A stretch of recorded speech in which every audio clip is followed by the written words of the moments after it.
Hello and welcome to another Photoshop tutorial. Today I'm going to be showing you really quickly how to do this image inside text effect. Before we get started, sorry I haven't got videos up any earlier, guys. I do have some really nice cool stuff for you to show you, just in the process of just sorting out final bits, final touches to each tutorial. So I should have a few more up this week and on the weekend. Again, I've been a bit busy with some web work, but hopefully I'll have a bit more free time in the coming week or so. So anyway, the effect you can see here, it doesn't take long at all, as you'll see. The background, I haven't done anything with, just put a plain black background on, though you could leave it white, which I'll show you when we're going through the steps. I've just put a few, drop shadow, outer glow, satin and stroke effects on the text, makes it stand out a little bit from the black background. Not too concerned about it. It's more just to bring the text out a little bit. But I think the overall effect works quite well, and you could use this for banner heads on websites, for a kind of postery thing, if you're going to print stuff off, or even like a little brochure thing if you're going to use it for stuff. So a nice little graphic effect, I think. Anyway, I just grabbed a quick image of Paris night sky from Google. So I'll just grab it here. Here you are. It's actually a panoramic view. It's quite a nice one. It's quite a big picture as well. It doesn't have to be too big. Obviously, the letter box, kind of the banner head kind of size that we've got here. Obviously, at least 2.5 times the height is a good margin when you're looking to set image widths up and stuff like that for this. Okay, so we just dragged our image on here. We're just going to open up the background layer, double click on that and hit OK.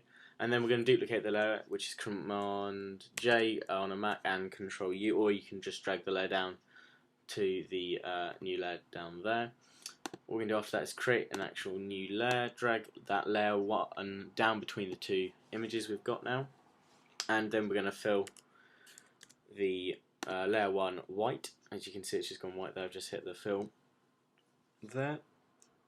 I'm going to click back onto our text, onto our layer 0 copy, and we're going to open up with the text tool, drag a nice big box, there we go, nice big box, and type in our text. So I've got Paris. Okay, I've used Asylum text here, regular 700 point, because obviously the image is quite big. It's 2,500 odd pixels and something else. Smooth and OK, and then what we're going to do is actually going to make this a bit bigger than what I did in the image you saw here. So I'm just going to go Control T and just free transform. Control T or Command T on a Mac, obviously, and might stretch out a little bit that way, and just drag the text back central. What I'm trying to do is I'm trying to keep the eye over the Empire State. What am I about? Over the Eiffel Tower. Sorry, I feel like you didn't know I have been travelling, so I've seen quite a bit of the world as I've been going around. Been Australia, New Zealand, Hong Kong. I spent a few days in New York as well, so every city looks a bit similar at the moment, to be fair. Right, so just position that over. Maybe drop it down a bit. Yeah, that's fine. Okay, brilliant. We're then going to drag our text layer down below the duplicated layer. Okay. We're going to click on the layer 0 copy again. Right click or double click your Mac and create clipping layer. And there you are. Okay, so there's pretty much the effect. I'm just going to move that more central with the Eiffel Tower. Get that S with a bit more nice streak glow there. That's cool. I've got a nice bit of sky running across the top of those. So that's pretty much the effect. Now the rest of this is optional. So if you like it as is, fine, use it.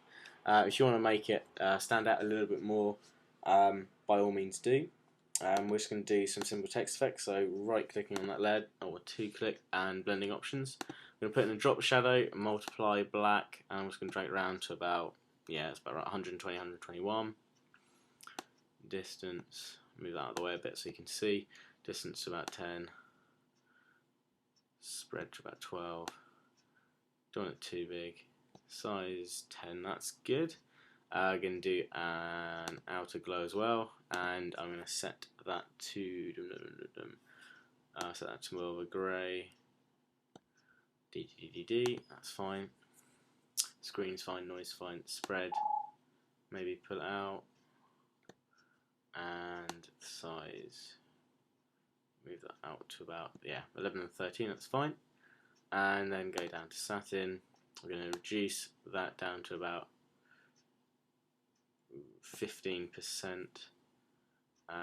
Distance 11, size 14. That's fine. And then click stroke.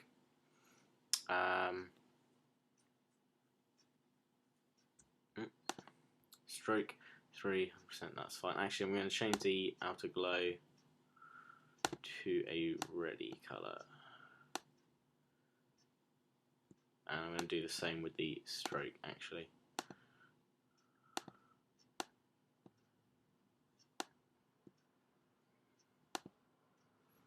I'm going to change the opacity, draw that opacity down a little bit.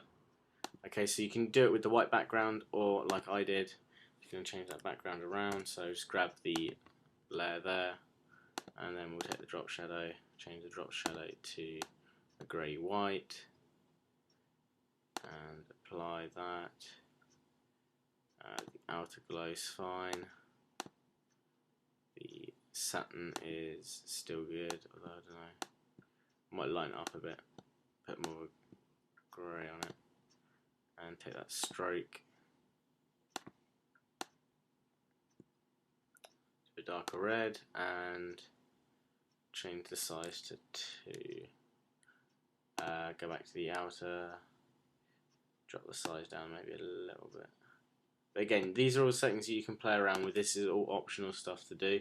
If you think that it's looking a little bit dark, click on the top layer, Control U, Command U, and just drag the saturation up a little bit.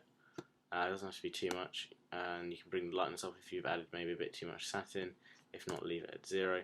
But yeah, pulled the saturation up a little bit, hit OK, and there's pretty much your effect there. You could do a little bit more with it in certain areas. I'm sure you guys have got you know, some nice little border effects that you could apply to that or use from previous videos I've done.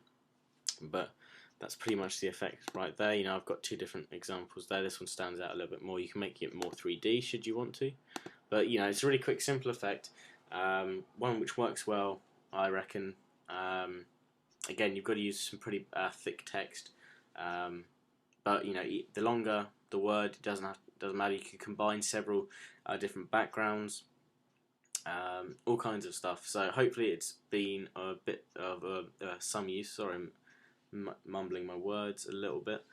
And look out for my new videos. Should have, I hope, a few more up this week, and I will have some up definitely at the weekend for you.